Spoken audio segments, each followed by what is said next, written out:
we put a lot of really concerted effort into making more improv happen. And I think it would have happened inevitably anyway, without a bounds, just kind of continuing to grow, but really creating a sense of community. You were talking about this earlier before we started recording, I think. I think a huge part of improv for me is this cool idea and these cool principles and the group of people that rally around that and the thing you have to do to make it happen, put on shows and teach classes and train and do workshops and bring people in from out of town to try to get better and do more and to go places and to study and bring ideas back here. And all the stuff that bubbles up around that in that community, I find fascinating and I'm super nerdy about. And I think growing that and making more of that happen and trying to facilitate it and enable people to do the kinds of improv they want to do and find weird new stuff and be experimental and all of that put together was a huge passion of mine for a really long time. And I think there's room in Austin for a little bit more of that now. I think everybody kind of has siloed off into theaters and are jamming on their own stuff in a necessary way. Like everybody is doing their own thing and making it all work. And it's actually amazing that the 4 active theaters in town have been active for, God, I don't even know, like 7, 8? When did Institution start? Well, I think Institution started before New Movement. New Movement started in 2009. So at this point, we're about 6 years in. So 6 years when there's been 4. Because I think they started maybe a year or 2 before. So that would be 8 years, right? So 2009 to 2017? Oh, yeah, math is hard. Yeah, so to have 4 viable theaters exist and survive that long, I think is a little bit unusual. Like, usually improv theaters come and go and things survive, but most things kind of disappear or flame out or whatever. Well, it's, like, counterintuitive to sort of a lot of other things, too. Like, the idea that, like... And what you said was you wanted more, like...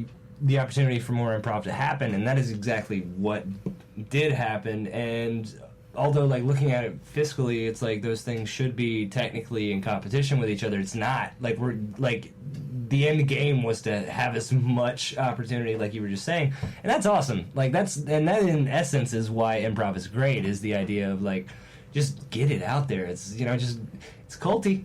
It's culty. We always talk about that, like it's a little culty, but it's great and it's positive, and everybody walks away feeling really good about it at the end. Yeah, and there's no way we've maxed out the market for improv. Like, improv is such a young art form. People still have no idea what the fuck it is. Like, half the people think it's stand-up in the world. So there's skits. My family asked for skits. Yeah, right. Or people will give you ideas for stuff to do in your improv. You're like, that's not how it works. I think there's so much more room for it to become a more known quantity, to grow the improv, and the only way that happens is by more people doing more good improv.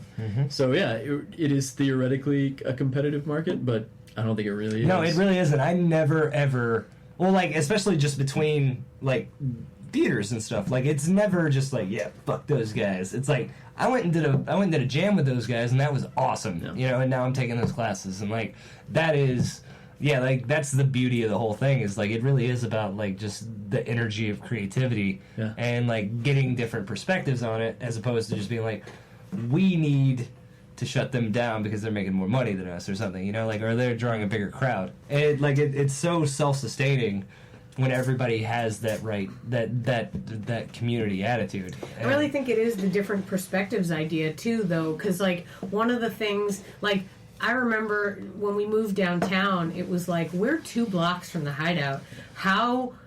What insane competition are we putting ourselves in right now? But it was like, literally within walking distance, the idea, like, Esther's Follies, Hideout, and the New Movement are all 3 very different, like, comedy venues you could go and experience stuff, and they're all in and of themselves having booms of because they're different styles. They have different ways of looking at it. They even have different business models. Like, and in fact, because I'm a little type A, that's some of the other stuff that I actually jones on really hard, is, like, talking to the people about their, like, business models. Like, I'm like, ooh, okay, so what thing is your main, like, what money is that? Oh, that's so cool, interesting. Like, I talked to Roy about how, like, I thought it was so interesting that the coffee shop had found its way into being part of the Hideout, such that it can bring money into theater. And I was like, cool, like that's so great, and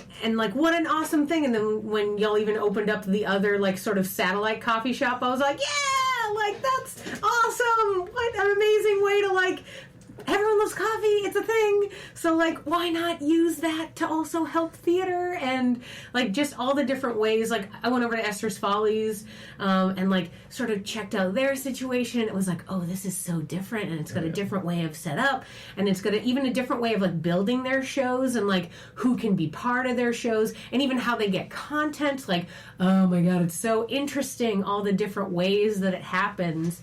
And I think that in and of itself, the different perspectives on like, well, we could do it this way and we could do it this way, is what allows all of them to function in and of themselves, because there are different ways of creating the art of it. There's different ways of maintaining the business aspect, and then the audience in this like town, I say town because that's what I think of it, is so big and like also ever changing. There's a lot of us that have been here for a long time. You many years. I've been here since 2009, so I guess I've been here 7 years. And it's like that wild. I'm sorry, 8 years, as we just established. Math is hard. But it's like there's a different, ever changing group of people that are here all the time. So even if anyone gets exhausted of the material, it's like, okay, we'll move to a different section of town. You'll have a whole new world in front of you. And like even the idea that it's like, I've lived in South Austin the entire time I've been here, and it's like, what if we lived north? Would that be weird? And it's just a different world, and it's like different places. And you're like, I didn't know there were these restaurants. I didn't know there was this club. Like, it's the town has enough that especially of people that are not doing creative stuff, that want to consume creative stuff, that everyone is buoyed by all those people that are interested and excited and want to work on that kind of stuff. To that point, like the first time I ever I came to like a jam like mashup sort of thing at the Hideout, the first time I'd ever like gone up there and done that, I was invited by Rose Marie, who I did Dinner Detective with, and she was like, yeah, come on, we have this French improv group, and I think they were what? It was for like, it was right before Out of Bounds maybe or something like that a couple of years ago, and they were like the Parisian gentlemen. Oh, the group that came in town, yeah. And she was like, yeah, come, and like it doesn't matter, and they're gonna like, we're just gonna swap games. And me and my buddy Tynus, we went and we checked it out, and just immediately the setup is different for you guys. Like I remember walking up to like the room we all played in, and it reminded me of like room you do ballet in, like the mirrors and stuff, and it was like a generally more theatrical setup than I had ever seen. Again, like going into like just reintroducing myself in a theater at all, going through the new movement, it was actually great for me because it was a little more boilerplate, and like I just felt like I could, and then I got there and I was like, ooh, this is like Black Swan in here right now.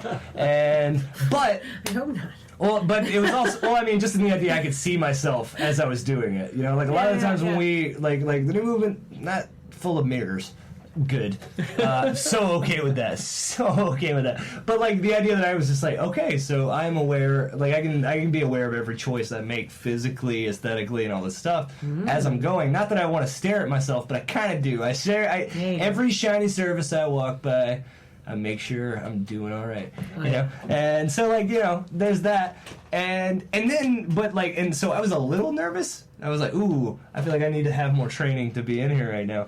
But then talking to those guys, and basically that's what it was, is they let us all go around. They would give us a game that taught them improv, and then we would have to give them one back.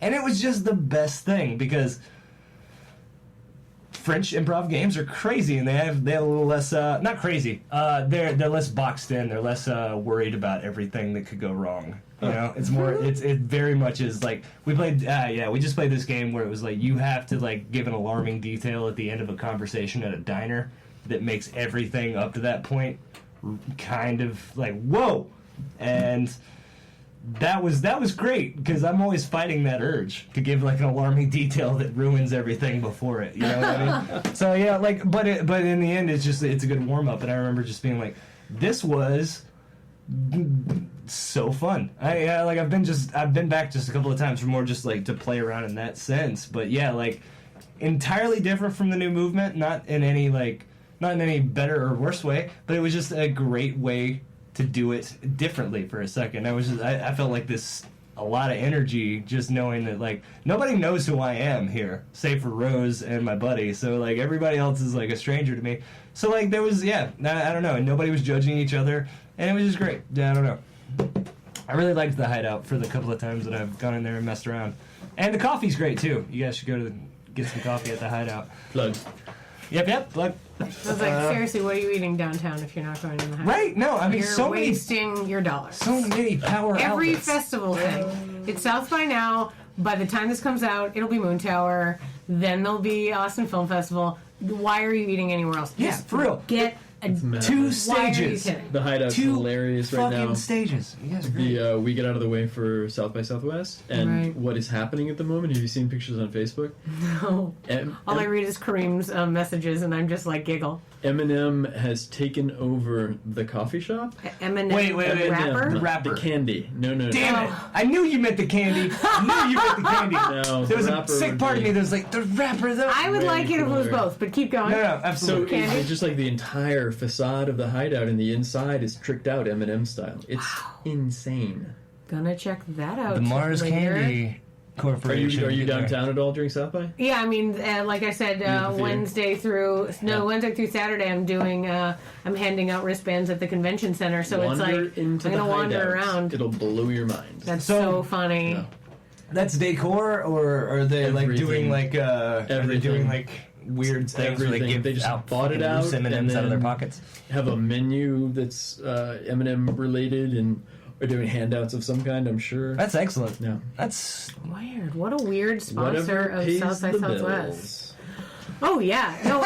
The interesting thing too about the like South by Southwest takeover of certain things like that, and like even those sort of like marketing setups is like, I guess total immersion is how you really get into it, and also it like, I guess during a festival time, just the overwhelmingness of it is what makes it fun. Like, that's what's weird about it. You like walk in and you're like, I feel like I live inside an M&M bag right now, and that in and of itself is like just novel, and then you're excited about that sort of world. That's one way to sell it. I love the contrast of like sponsorships in theaters too, because I remember TM or Air Sex is sponsored by Fleshlight, so like then that's two completely opposite Very different sides. situation. No, it's like, but that's the thing is nothing wrong with either one of those. It's but like you find your niche, you find like the thing, and I love the idea that like every improv theater could just be sponsored by like the most random thing possible sometimes, you know, like you could just pick up like, all right, well, people right here really like taxidermy. Hey man, And here's a bunch of dead when animals. improv gets high profile enough that we can have sponsorships, then we're good to go. Absolutely, yeah, like that is the dream. there is no judging what that sponsorship is. The idea that people want to sponsor you is the important idea. The idea that you're doing well enough that anybody would give you money to like put their shit on your thing is amazing. That's I great. am happy to say improv melts in your mouth, not in your hand. I want to take that to a Fleshlight thing, but No, we're just trying no. to wrap up right now, so let's just move on. I was like, no, absolutely Let's not. move on. I was like, yeah, don't make that something gross. Please. Yep, Horrifying. nope.